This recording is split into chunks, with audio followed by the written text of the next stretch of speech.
Ayan guys, mag-check ako ngayon ng BS ko or blood sugar. Kung mababa ba or mataas. Ayan, check natin. Yan ang needle. Papasok natin sa loob. Yan.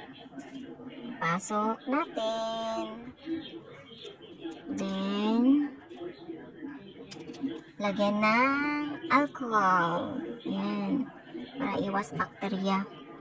Yan, pati sa hintuturo. Yan, click. Yan.